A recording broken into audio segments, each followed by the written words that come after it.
Hi, everybody. Hi, everybody. Here we are, Saturday in Ohio. Yep. And Sharon had a couple little technical difficulties once again. And I'll be there tomorrow. We're going to see if we can fix that once and for all. So I'm Steve. This is Rachel. And we got a good big show today. This is going to be an amazing show today. We've got some great guest dogs. And Sharon will be back because she's got some amazing talking points. Now, one of the first things that we want to let everybody know is this is first day of spring. Yes, it is. And one of Beckman's dogs said, yippee. So, and then the question of the day is Addie wants to know, who the heck was the first person who looked at the inside of an oyster and think, that piece of snot looks delicious. So with no further ado, I would like to do our first introductions here. And well, first of all, since Sharon's not on quite yet, hi, William. Hi, Janine. And well, we got some new faces. Hi, Nancy. And hi, G. We'll just call you G. There you go. Okay. So with no further ado, I want to bring up our first guest dog who is available for adoption. Mm-hmm. And this is Claudia with her foster dog, Bear. Hi, Bear. Hi, Claudia. everyone. It is so good to meet you today. I'm so excited to introduce Bear to you. Can you look at the camera, please? Bear is 7 years old, but don't let that fool you. He is a very young 7 years old. I think he's more like 2 in personality and spirit. He, as Steve mentioned, he lost both his parents to COVID-19. So he left the home that he only knew. Rachel was with me on that journey. Mm-hmm. He is amazing because he's never marked in my house. He's never had an accident. He loves his crate. He is an excellent eater. He is full of life. And he is a big barker, though. You do need to know that. So your neighbors must love you.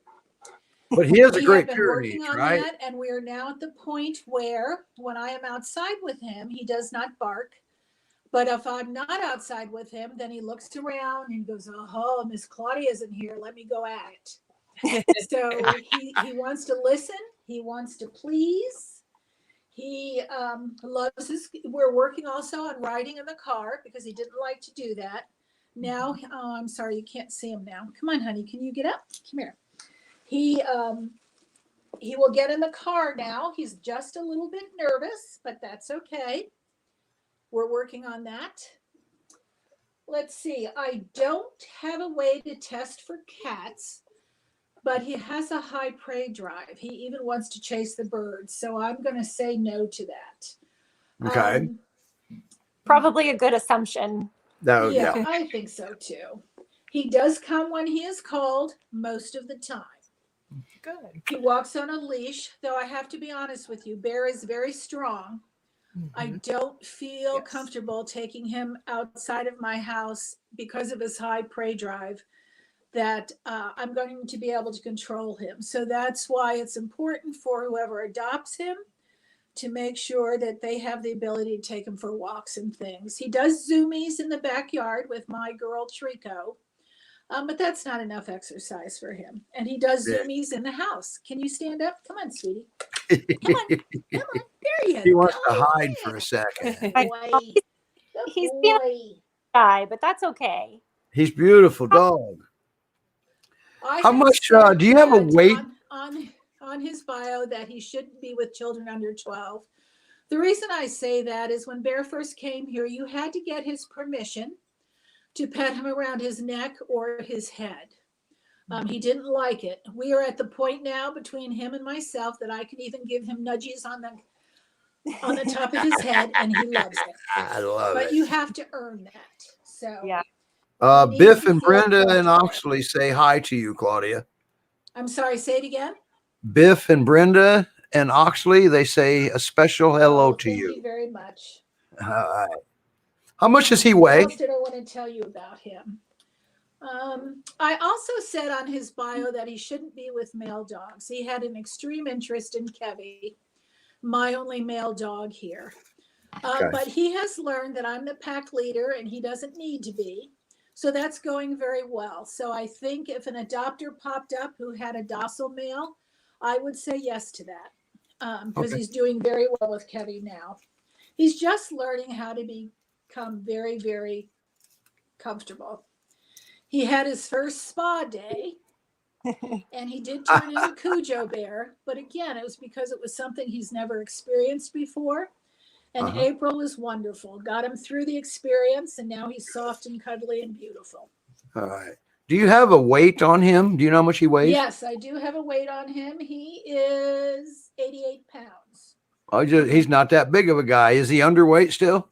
Probably so. And I've had him a month now, so he has probably gained some because Okay. he is a good eater. He wasn't at first, but once he's settled in, he's been eating very well. He loves his snacks. And you know what? He just wants to please. Just the fact that I've been able to get him to stop barking in the backyard, I think that's monumental for a great peer. Sure it is. And I owe it all to him because he wants to please me. He wants to do what I'm asking. He's very loving. He doesn't lay around at all. So for 7, that's why I keep saying he's not really 7. He's more like 2. He wants to experience life. He wants to be involved with life. He does zoomies in the house. He does zoomies in the backyard. He is an awesome dog. Okay. And I've said this to Steve yesterday. I've been fostering since 2004. He has the most personality of any dog that has entered my home. So he's just, Wow. I can't sing his praises enough. And Rachel, you have an open invitation to come see him since you were part of that process, so you can see how far he's come. Yeah. Thank you. G wants to know how he is with other dogs in general. He is fine. He's living with, let's see, I have 3 dogs and 1 foster, so he's living with 4 other dogs. The only dog he pays attention to is Trico, because Trico will play with him. Okay. Okay. Cool. All right. Claudia, thank you. Nationalpeer.org. All right. You go out Thank and you read all guys. I'll about see you Pyr. later with Ivy. All right. We're going to take you down and Okay. while you get Ivy ready to go. Thank you, Claudia. Thank you. Thanks, Claudia. All right. Now, hi, Roman. We got Garth we're going to bring up next. And so if Melissa's ready to rock and roll here, we're going to, and this is I got to prepare you for this, everybody. Garth is one handsome dog. Mhm. Okay. So I need you all to just hang on to your seats because here's Garth. Look at this boy. Hi, Melissa. Hi. Yep. And So here we go. Hey, Uh-oh. Melissa. There you are. Go ahead. You froze. This is Garth. Can you hear You're back. me? Garth is. Are we good? Can you hear for the me? most part. Yeah. Yeah. Here's what I'm going to do. Roman, I'm going to take you down so she doesn't have to worry about that bandwidth. Okay. Let's try that. you want to take me down too? Okay. Yep. Can you hear me Okay. now? It's just me and you, Melissa. Try it now. Okay. How about You're now? good Is to this go. okay now? No? Okay. This is Garth. He's 2.5 years old. He's an Anatolian Shepherd and a Great Pyrenees mix. As you can see, he's a total love bug. He absolutely loves people, humans. He loves to be around me and my husband. He just wants to be pet. I took him for a ride, so that's why he's, a little tired right now. But actually, Garth generally has, he's a fairly high energy dog, so he would need to get probably walked once a day, I would recommend. He's definitely more of a puppy mentality than, more of less of an adult dog type mentality as far as his energy level is. He's crate trained. He is other dogs. I have 2 other dogs, and there's never been any issues. I've introduced him to other dogs, and he's never been aggressive at all. I have a barn cat, and he doesn't pay the cat any attention at all, so I think he's good with cats. I have chickens, and he doesn't pay any attention to chickens or the turkeys, so I'm pretty sure he's good with chickens and turkeys. Doesn't care about my horse. So he's good around other animals. I will say that he does have a protective mentality about him. So you would have to work with him on introducing people he know that come into your home. So that's the one thing about Garth that needs, he needs to get worked with. Okay. Like I take him for walks. He's fine on the leash. Let's see, what else? He's house trained. He's only ever had 2 accidents in the house, and I've had him for 5 months. So he's house trained at night. He only stays in a crate when we're not So home. because of his energy, Otherwise, we're on the shoes. now with his energy level and his size, would you recommend children or not? I would say that children would probably not be a good fit for him with his energy level, and he doesn't always know his space. He can paw at you, and he doesn't jump on you, but he will paw at you, and he's like clumsy, I guess you could say. Yeah. Okay. All right. Nationalpyr.org. Didn't we say yesterday that you I've been walking didn't too long today. you didn't have a exact weight on him, but what did you say his approximate weight is? Come here. I think he was like 83 when I got him, but I'm gonna say he's at least 90 or more right now. Okay. All right. Janice thinks that Garth needs to come live with Loki. Okay. There you go. So Yeah, Garth like is at he's not usually this laid back. I probably shouldn't have taken him. I should have taken him on a shorter walk, maybe. well, I'll tell you what, he's really you're getting a good view of him. And that dog is just very handsome dog. Yes. And but he's an Anatolian Pyr mix. He's going to be high energy, and he's going to need a strong leader. Would you agree with that? I would absolutely agree with that.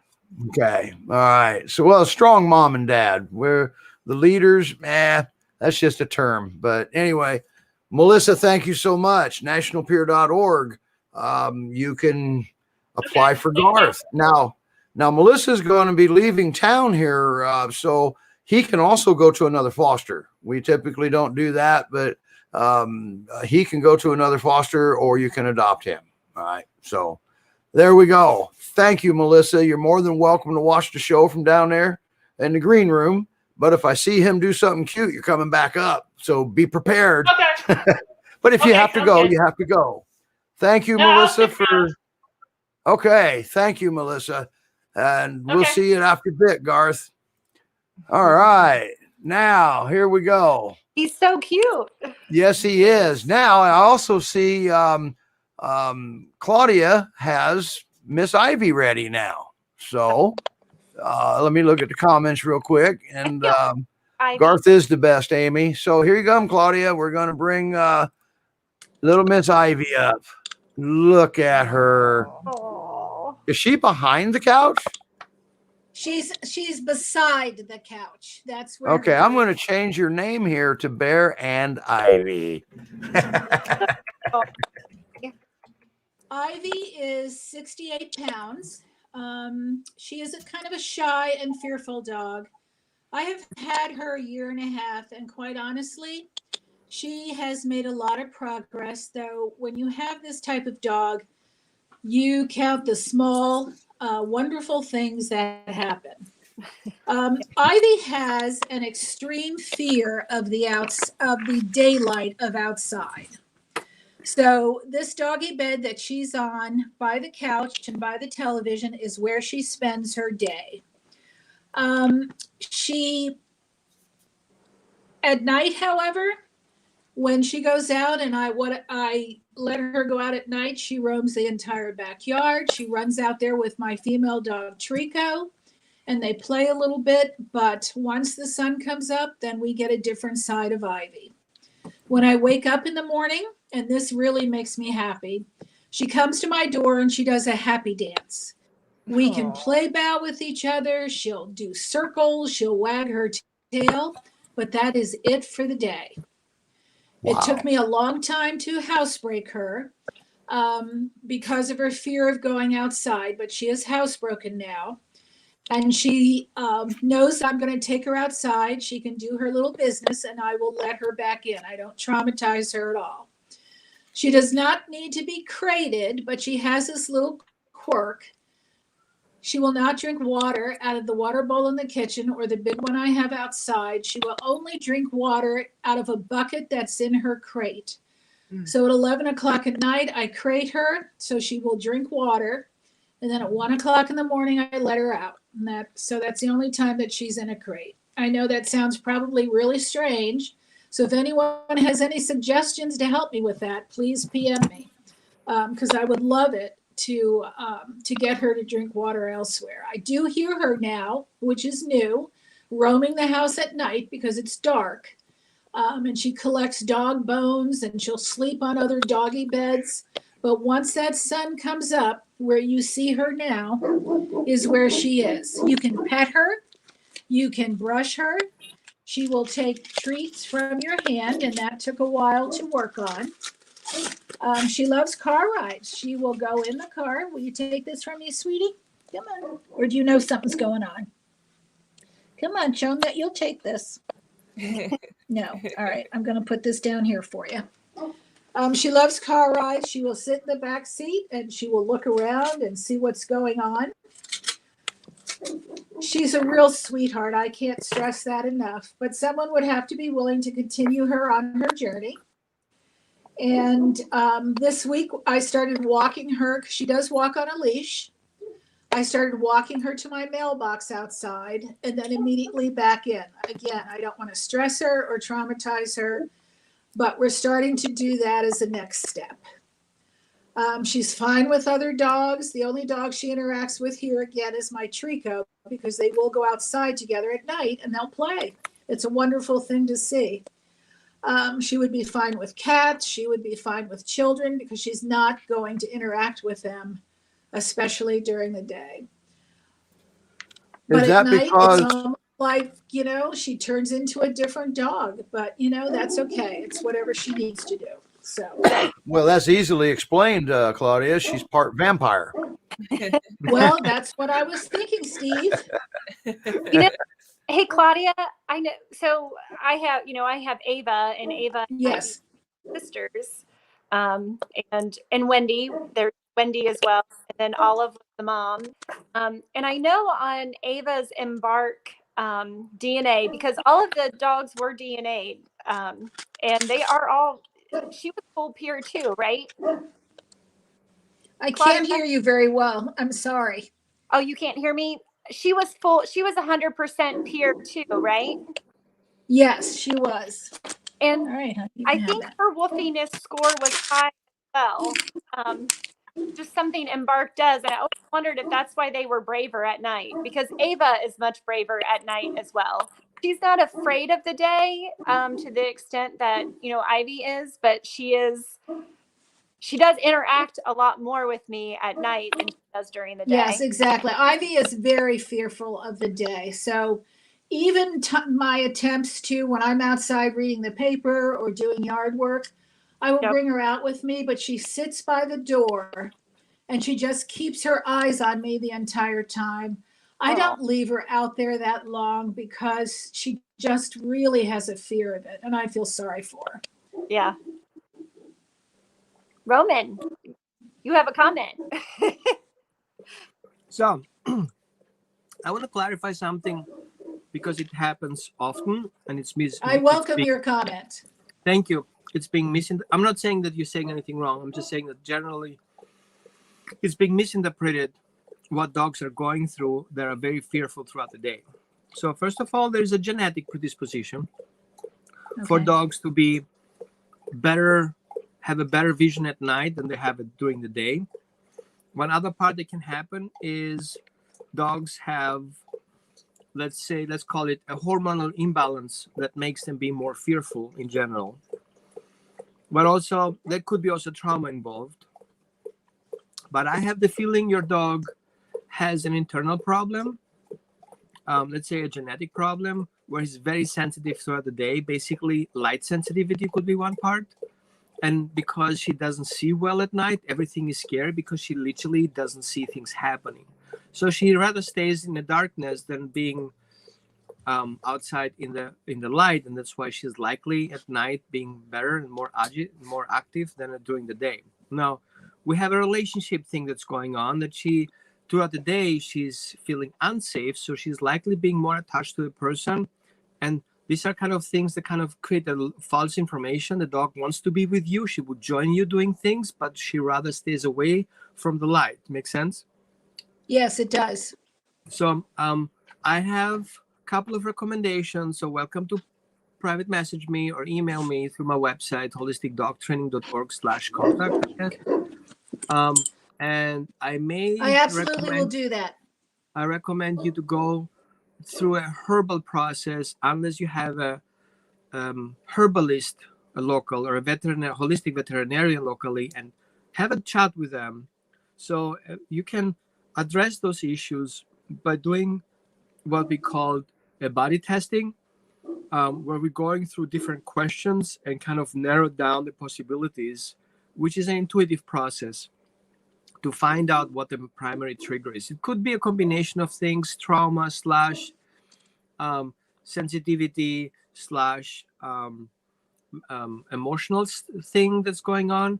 The fact that she's afraid of the ball could be because of the reflection of it. So I would definitely grab a ball that is matte and doesn't have any reflective surfaces on it. And that's why she prefers the bucket. There's nothing wrong with the bucket. However, what I would recommend you to do there, and I think the reason why she's going in the crate, because there are not so many reflections in the water, to narrow down the size of the bucket to a smaller bucket, but keep the bucket idea in mind. So important for the dog is how deep does he have to put in his head in there. And some dogs are very sensitive on the quality of the water. And I'm kind of sharing some information that is not really well researched, but we have information about that. That the standing water creates bigger clusters of molecules, and dogs who are sensitive may respond to that, see that as a standing water, and they don't like that water. So make sure you always refresh the water very often. And this is sometimes why dogs go and drink on the water and a toilet bowl, because water there is usually running and leaking. So we have a consistent flow of water, so the molecules are smaller. So that is the dog how I recognize between fresh and not fresh water. She won't even eat out of a dog bowl. The only thing she will eat out of is a white bowl. So she's just very unique. Right. Keep in mind that the reflection is what triggers eventually. And so you want to have flat, matte surfaces. Stainless balls would not be very helpful, but you can get a dark or white bucket. In that case, white bucket, white bucket. That's what she's eating out of now. Black bucket doesn't have dimensions from a dog perspective. So I do have the feeling that she has a visual issue and a visual sensitivity. Like, you know how people have migraines? I have migraines sometimes. I hate driving the car. I cannot even drive it. I have to, pull over and call it a cab or something. So kind of get an idea what's happening inside the brain. That will be something that sounds scary because the dog is not in control of it. Interesting. Wow, cool. Thank you very much. I use a puzzle bowl for Ava, and that has seemed to help. She likes it's a plastic puzzle bowl, and she eats well out of that. Yeah, good. Ivy came with 4 dogs from Iowa. Okay. Me and Ray Sherman, we drove to Iowa to get picked up 4 dogs, and their names are the first initials or the first letter of the state of Iowa: Ivy, Wendy, Olive, and Ava. Okay. And Julia has the mother. It's been proven in a DNA test, and which is Olive. And Jill has Wendy, and Claudia has Ivy, and Sharon has Ava. Whew, well, that was a mouthful, wasn't it? So, and they're all similar except Olive. She was the oldest. She was more socialized. This was a breeder/hoarder situation, Roman. And so what you're saying makes a lot of sense on the reflectiveness. So, all right. Do you have anything to add, Claudia? No, that's Ivy. She's a wonderful All right. girl. She's very sweet. nationalpeer.org. Ivy's public and she can be adopted. Now you know the type of home she needs. And so we're gonna move forward.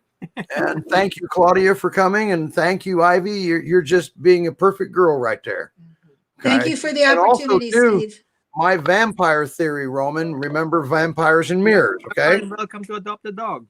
Yeah. So, all right. Thank you, Claudia, for bringing two awesome dogs up here for us to see. So, all right, Yes. You're more than welcome to watch the show from the green room because we're fixing to come into Ask the Trainer section with Roman, and we've got a couple of very good questions. And so you're more than welcome to watch the show from down below. Bye Thank now, you. Claudia. Bye.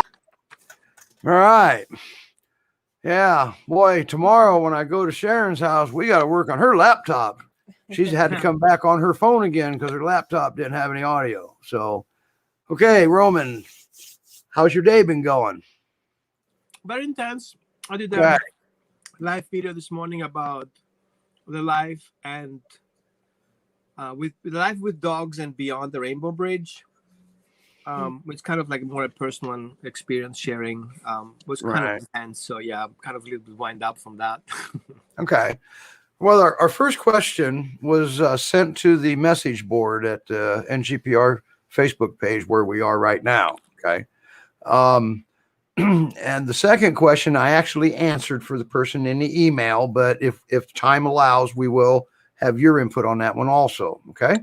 Okay. So the first question is a friend in the next town got a Pyr/Anatolian mix rescue last year, which she adores. He's a great dog, and I have worked with him on some resource guarding issues, and then it says doing great.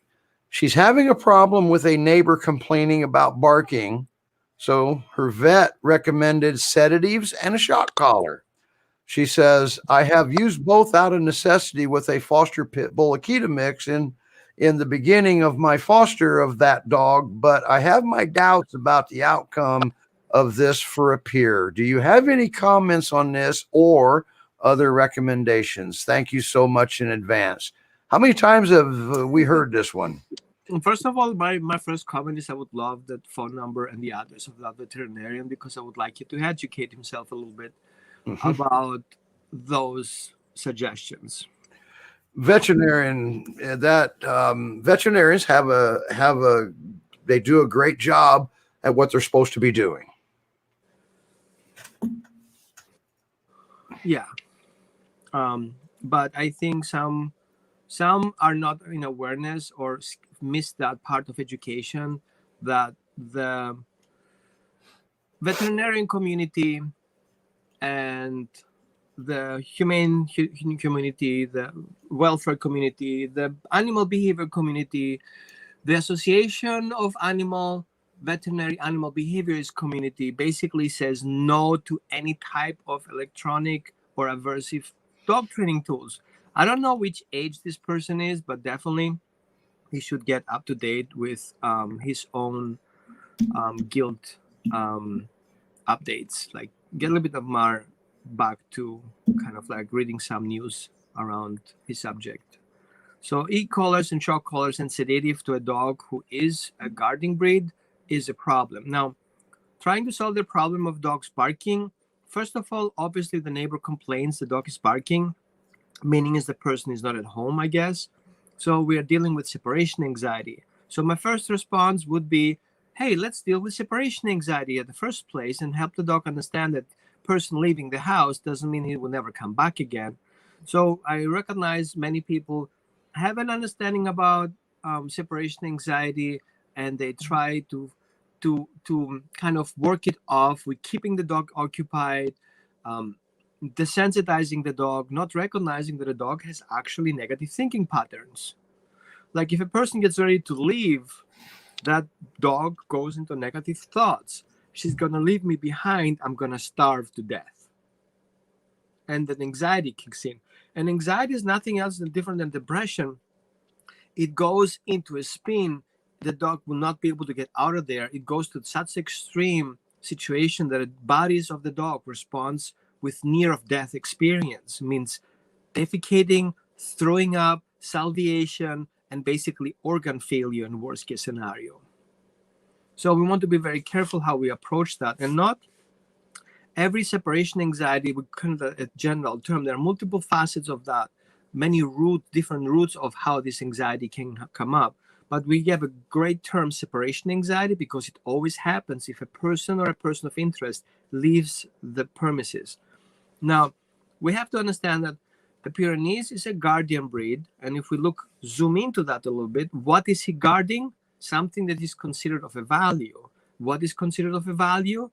An imprint that he has from his birth or he grows up to. So his family is that item of value. So while his job and his breed trait tells him, guard your family, suddenly one of his family leaves the house. Now that dog is failing on the job. So we have example, very simple example, the dog is failing on the job and that causes him anxiety. It gets to the point that those dogs get frustrated and actually aggressive if somebody wants to leave because they have anxiety of that person leaving and they're not in control of the exit and return.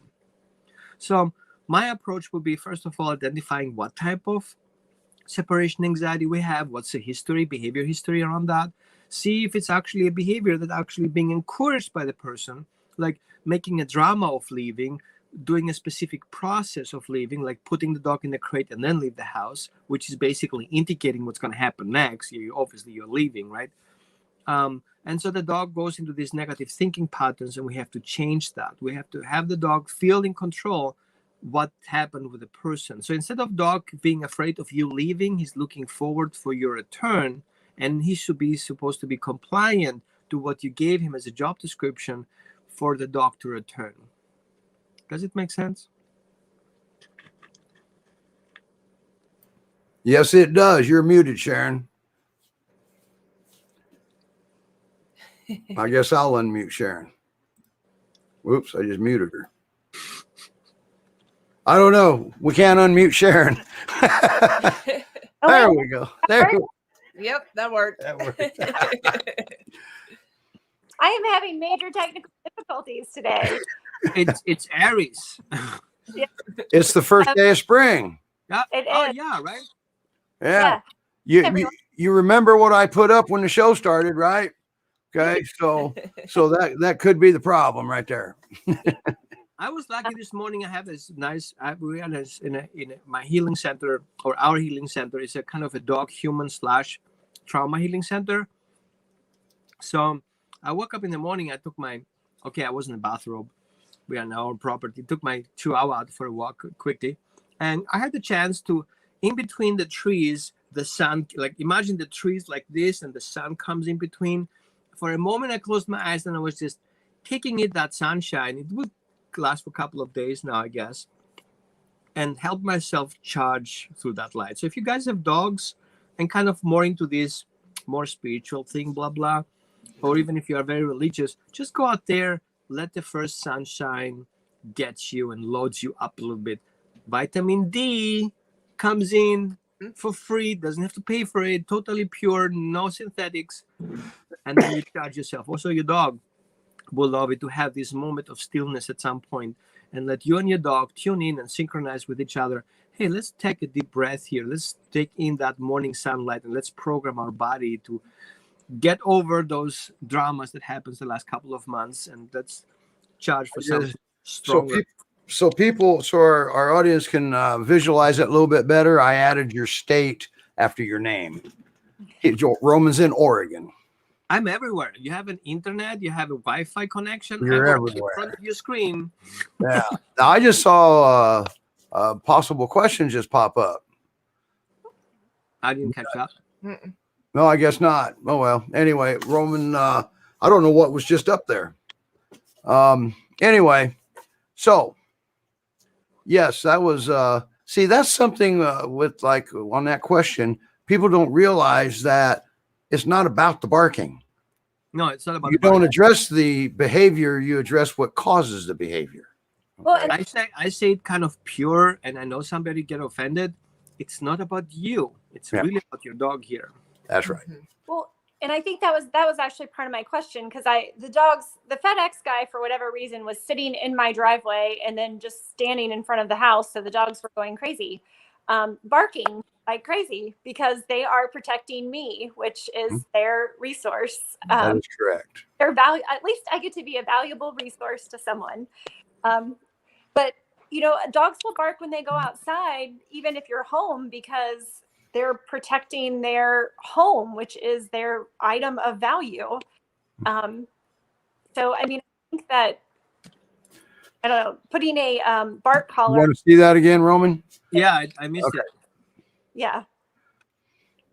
I love it when Roman has to put his glasses on. What? So anyway, now we're starting to run a little skinny on time, but I do want to just give you a brief on the second question. We have a person, he sent an email to the Pyr Show at nationalpyr.org, and he gave me a history that they had gotten a dog at 4 months old from a different person. No, the other person found a dog tied to a dumpster, and they had the dog from 4 months to 14 months, and they just couldn't. They did a good job of raising him, but he began escaping. Okay, so these folks said, well, he's just being a peer, so they got him. Now they've had him for 2 years now, and he's done great in leaps and bounds. Now the question is, the former owner, they think of her as his foster, but the former owner will be in our area visiting next month. Will it create anxiety in the dog to see her, and then she leaves again? What would be a good setting to meet up with her besides our house? So is it even a good idea to even let the former owner even see the dog? I would say no. Okay. Let me explain to you no for two main reasons. A, if something happened, we don't really know the stories. I've talked to many fosters. I used to work actively in rescue as a rescuer, and a rescue evaluation or adopter evaluation or foster evaluation. There's a big difference what people tell you they did and what they actually happened in reality, because some people just really live in denial, and some people are dissociate with certain things they do. They think they're just fine with things, so they're actually not. And I give a very short example. I went to a pet store, and the owner of that pet store had a dog, and I asked him, what happened? Why is your dog not here? Is everything okay? He says, yeah, he's fine. Just his ex-owner showed up at the store without me being aware of that, and his dog attacked him. Huh. And it's a pet store dog, people coming in and out all day long. And that dog recognized this owner and attacked him at the door. And since then, he's aggressive to anyone who walks in the door. How is that? Now, I'm not saying it's going to happen. However, if somebody, and that's the energetic part of the situation, we create bonds with animals, and my show today was actually about this bonding. We create energetic bonds with each other, and a person who had a dog is still connected with that dog, and this bond has to cut because dogs are connected to it energetically. It's kind of like hanging into your old relationship with your ex. You have to let go of it. You have to close that chapter because it occupies a part of your brain, a part of your heart. You don't need to get rid of it. You just have to get away and let go of things that are connected to that, old memories, old ideas. So if we refresh those memories to the dog, all you can create a confusion. What? Am I going back there? I'm going to lose you? All these questions will pop up because there are pieces of memory that are connected to those emotions that happened back there. Don't forget, this person surrendered that dog, right? There was a relationship there. How would you feel about seeing your ex that you really kind of get dumped with? Is it okay to come over and hang out? Like, doing what? Feeling guilty? Feeling better? Make you feel guilty? Make you feel better? And how about the dog? I think those trials are more error than trial and error, and try to figure things out. And I don't think the reason why the dog should go through the process.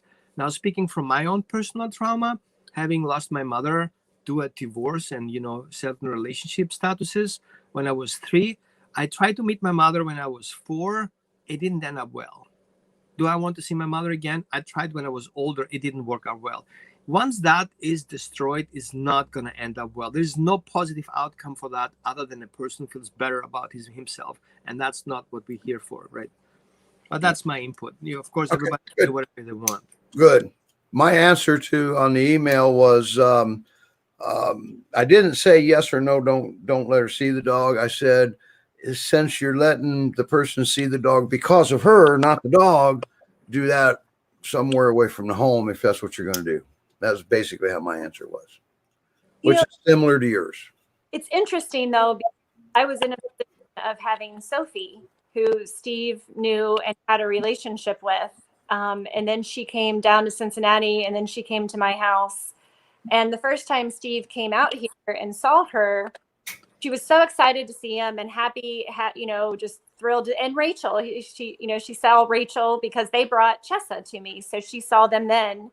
But when they left, she was off. She was off for about, I would say, a couple days. But I have also found that as my relationship with Sophie has grown and my husband's relationship with Sophie has grown, when Steve comes over now, Sophie's happy to see him, but she's not upset when he leaves anymore. Right. Because she knows that she still gets to stay. Yeah. Mm-hmm. The problem of it is that she was worried I would take her back to the kennel.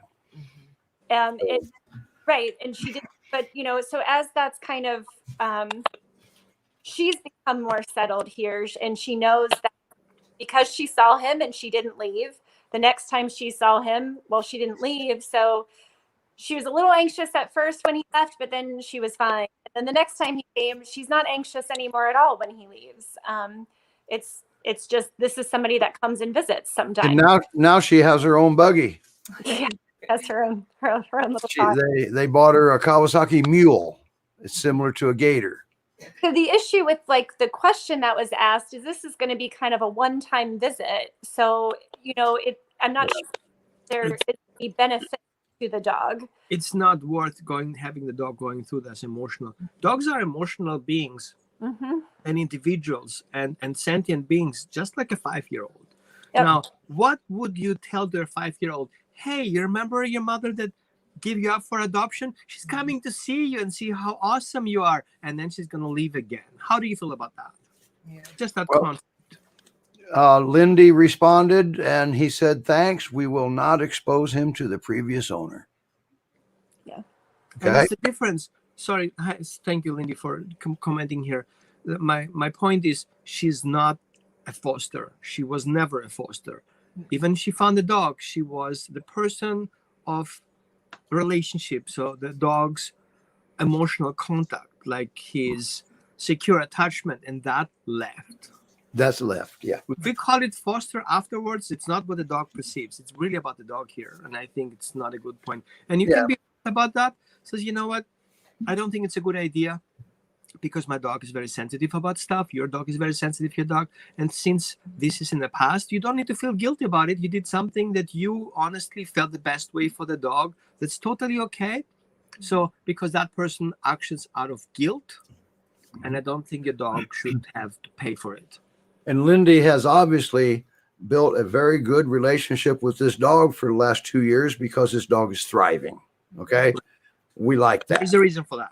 Yep. There's a reason for that. Yes. Yep. Roman, thank you so much. We're going into our talking points now. We have time. Yes. And everybody realizes this is National Poison Month or National Poison Prevention Month. Yep. Okay. So I'm going to make Sharon big. Do you have to leave, Roman? Do I need to put you in the green room? No, I can hang out. Okay, cool. I like it. If I need to. So I'm getting ready to do some screen sharing here since Sharon doesn't have a laptop. Yes. And can you guys hear me okay? Yes. Okay. I can. So March is National Poison Prevention Month and also National Pet Poison Prevention Month. So we just wanted to talk about some common household products, things that you can kind of do to make sure that you keep your dog safe. And then also some resources available in case your dog does ingest something and you need to check to see what the next step should be and how to handle it as best as possible. A lot of you guys know some of the top ones. Chocolate, we all know chocolate is bad for dogs. We're coming up on Easter, so keep in mind you're going to be having Easter baskets out and Easter candy. Try to make sure that you keep the dog away from any chocolate. Try to keep chocolate out of reach of the dog. If you have a dog that likes to counter surf, make sure that all of that is in a spot where they can't reach it. So I think that one that Steve has up is the ASPCA Animal Poison Control. They have a lot of great articles on different things that are toxic to dogs. They also have, of course, their resource line. There is a fee, and I don't know anymore what the fee amount is for their site. There is a toll-free number. I have a little magnet. Let's see if I could just put that. But the number is also on this website. And you can call anytime, 24 hours a day, 7 days a week. Let them know what your dog ate, ingested, and they can kind of walk you through the steps on what to do. Because the important thing is sometimes a dog will ingest something, and the goal is to get the dog to expel it as quickly as possible. So, I'm sorry? Sometimes. Sometimes, yes. Important sometimes. Sometimes not. Yeah. So sometimes the goal is to expel it as quickly as possible. Other times you need them to pass it. You do not want to bring it back up because that can cause damage.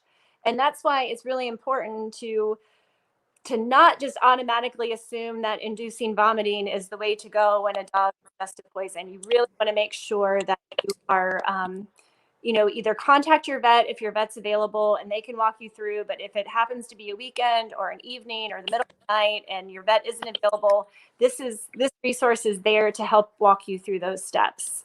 Xylitol is another common ingredient that is in a number of things. Some peanut butter contains xylitol. Your sugar-free gum contains xylitol, and xylitol is poisonous to dogs. My daughter, when she was little, left a pack of gum, Trident gum, little pack of Trident chewing gum. She had left it out, and a brand new pack, and our shepherd got hold of it and ate the whole pack of gum. And I called because I didn't know xylitol was poisonous. Had never even heard of xylitol, and I was just thinking it could cause a blockage. All that chewing gum kind of in there. But they had me bring her to the vet right away, and they did the bowl and all of that, and she was fine. But that was a learning process for me. So I know a lot of you may know about xylitol, but just make sure that you're reading the ingredients. Anything that you buy or get for your dog that is a human ingredient, or human product. We found out melatonin. Actually, some melatonin tablets contain xylitol. So you may think that you're buying a supplement that is perfectly safe for dogs, and melatonin is safe for dogs, but you have to make sure you're reading the ingredient list to make sure that you don't inadvertently give them something to be toxic. Read the label. Yes. Along with those lines, any of your prescription meds, over-the-counter meds, any of your herbal supplements, vitamins, all of those things you want to make sure you keep up in a cabinet, out of reach of a dog, because even something that could be healthy for a dog, if they happen to grab the bottle and ingest a large amount of it, can become unhealthy. So you want to make sure you cover those things too. Some other common foods: grapes, raisins, onions, macadamia nuts, alcohol. Never a good thing for a dog. Caffeine. So just recently, I had my little Starbucks cup, and I drink tea, chai tea latte, and all Sophie and Tony. We'll get to those in a little bit, Melissa. And Mabel, apparently, I had set my cup down. There was only a little bit left in the cup. And Mabel grabbed my Starbucks, the lid off, and drank the chai tea latte. So then I'm panicking because I'm like, well, is tea bad for dogs? Is this going to harm her? So she drank coffee after she ate the snake. Yeah, she needed something, I guess, to give her a little energy boost. She thinks Cat 5e cable is a snake. Yeah. It wasn't coffee, it was a chai tea latte. And Yeah. what I And our producer is doing an excellent job here. Thank you, Greg. yeah. And what I did learn was that the that they have to ingest a large amount of caffeine. So the little amount that was left in my cup, mixed with the milk and wasn't enough to harm her. But definitely something that you want to keep an eye on. Your dog does not, need to drink a cup of coffee. You don't need your Pyrenees zooming everywhere. No. Of course, there's other, it's easy when something has like the big poison red X on it, right? But there are some things, there are other alternatives to things. So I know, Greg had mentioned no Roundup for weeds. Well, first of all, weeds are actually beneficial to a lot of things. They're beneficial to bees. Those dandelions that everybody tries so hard to get out of their yards are actually very beneficial to bee populations. So is clover. Good for a lot of the needed insects that are out there.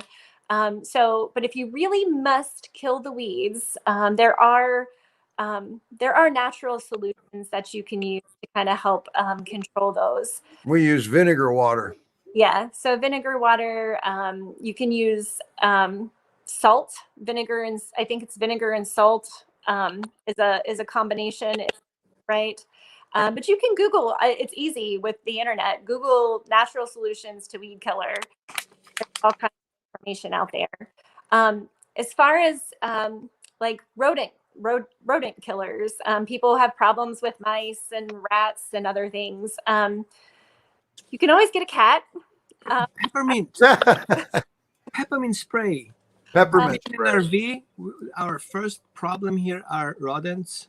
Mm-hmm. Peppermint spray. Wow, Yep. Smells good. Everybody likes it except for the rodents. Love it. Well, and the other thing is that you can buy so I have them for my barn for cruelty-free mouse traps.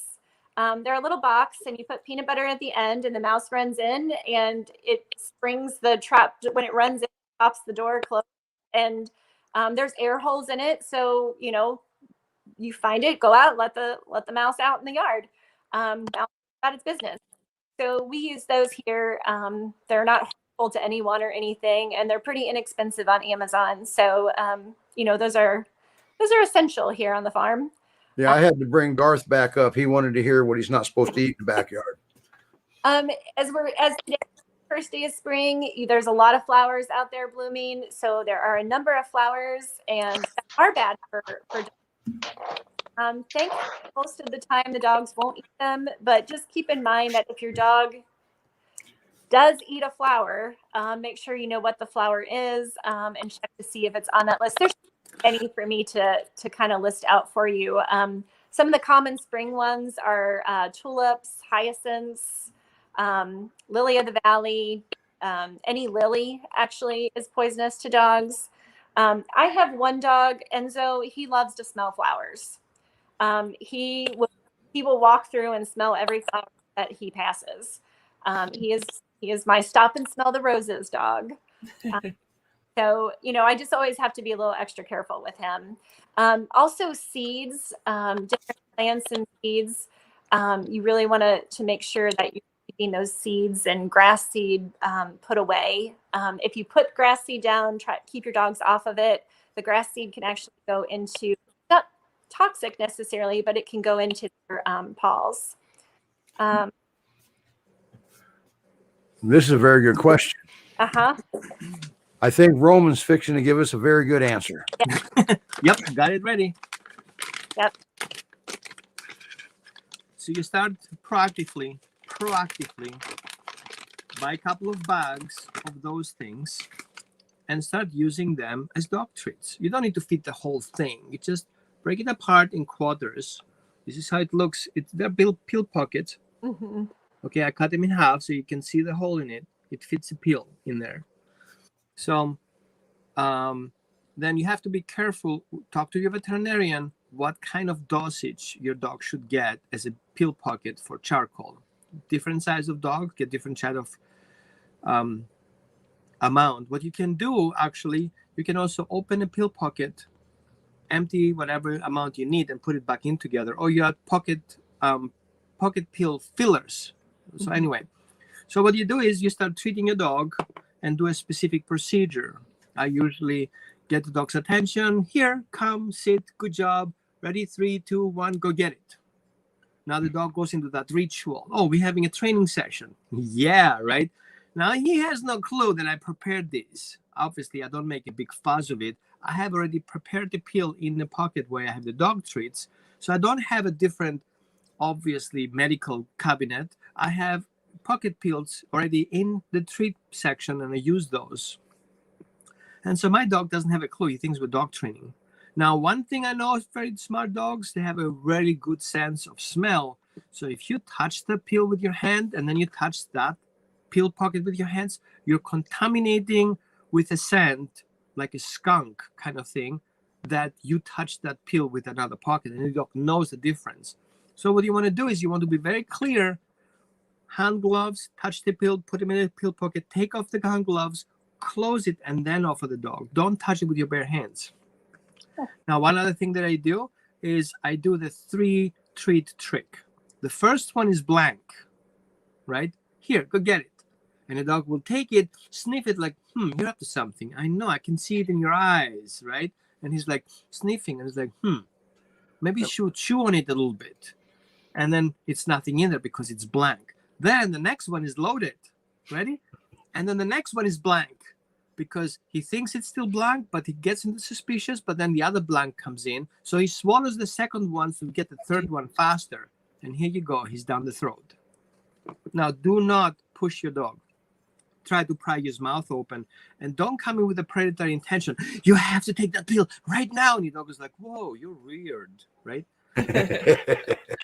Well, and that's the hard part is if you know that they have something that's toxic to them, obviously you have to control your emotions, actually start treating the dog, because when you're all upset, they're going to sense that you're upset, and they're not going to want to take anything from you. He's being your source guarding your poison. I'm like, no, you're not getting it. Yeah. It is. Hey, Roman. Yes. So you don't have to put your glasses on. Let me read what Lori P. wrote to you. I love this guy. I'm married, honey. All right. So now we've got the Animal Poison Control Center number up there. Thank you, Mr. Producer. What else do we have on this subject? And a real quick note on essential oils. Keep in mind that some essential oils are not good for dogs. No, they're not. Again, not going to read the whole list. Just make sure that before you're using any type of essential oil, you do your research first. Just because something is natural doesn't always mean that it's not harmful. So you do really have to kind of to make sure. Okay. And especially if you have cats in the house, because cats have an even higher sensitivity to essential oils. Right. Make sure you're checking on all of those for all of the animals at your home. Okay. All right. Roman? Supplies, my addition, watch the cleaning supplies, go as natural as possible. I know I'm a holistic guy, but I lost a dog because of that. So I'm very careful about what I'm using as a cleaning supplies in the house. Yes. And the other one you want to look for is candles and sprays in your home for your house to smell like seasonal. Okay. All these aromas that are in there are clusters of expanding bubbles of toxins that all they do is expanding out of the bottle into your room in gigantic clusters of gas bubbles and push the dirt out of your house. But those bubbles, because your dogs can sense 1 particle per billion, not million like your alarm system, per billion, he can smell those things, and they're toxic to their body. His body gets wrong informations, and it's not something you want to deal with later. Yeah. So spray bottles, smelling candles, is the cheaper, the worse it gets. Use honey, how you call it, this bee wax candles. Super awesome, no big deal. You can even use olive oil as your candle kind of thing. There are different recipes out there. And then you want to make sure your cleaning supplies as healthy as possible. If it's in your food cabinet, it's healthy enough. Like soda, baking soda, vinegar, and water, and a little bit of a lemon juice does the job. Thank you, Roman. Now, moving on, right, Sharon? Moving on. It's 2:00. We Yep. have to give an update. Yes, we do Wait have. a minute. Wait a minute. Wait a minute. Yes, sir. Goodbye. Oh, Goodbye. Goodbye. All right, we'll take you down, Roman. hi, All Rob. right. Now we do have to do an update here. Everybody, if you remember a few weeks ago, we had a dog on. Boy, I even had all these pictures up here and we didn't even display them.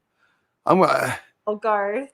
sorry, everybody, but I have to give you that picture. Okay, that's Garth in his reading glasses. But anyway, everybody remembers a few weeks ago, Misha in Utah.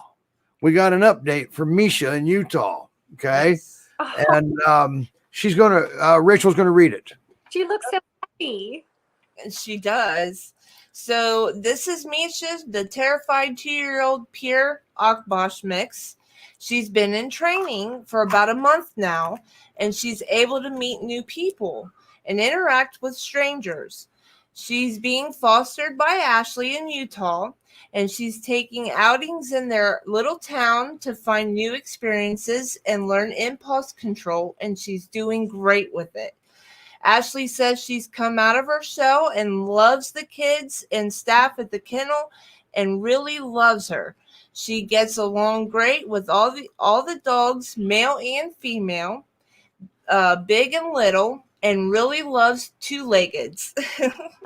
No cats for this girl. She's not there yet with her training, but she does love to hike but is a big girl. She and Ashley, her foster mom, are working on their fitness together. And if you want to, and there's Misha's where to go read about her and apply to adopt her, and that is with Great Pyrenees Rescue of Montana. Okay, she's in Utah, which Carol covers Utah out of Montana. Now, there is something I do want to cover. Ashley is the foster mom. Yes. Thank you. Okay, Gosh, you've done such a great job with her. you have, and I wasn't gonna.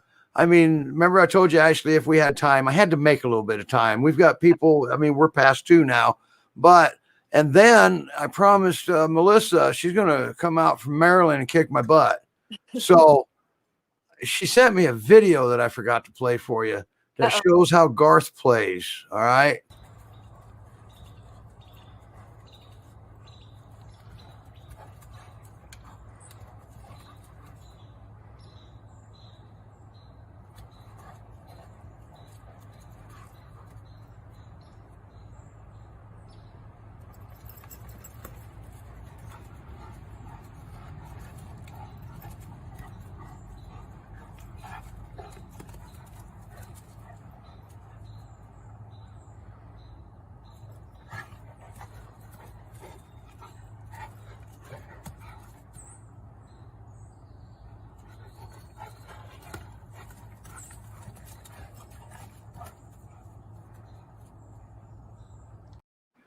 He looks like a big, clumsy doofus. Yes.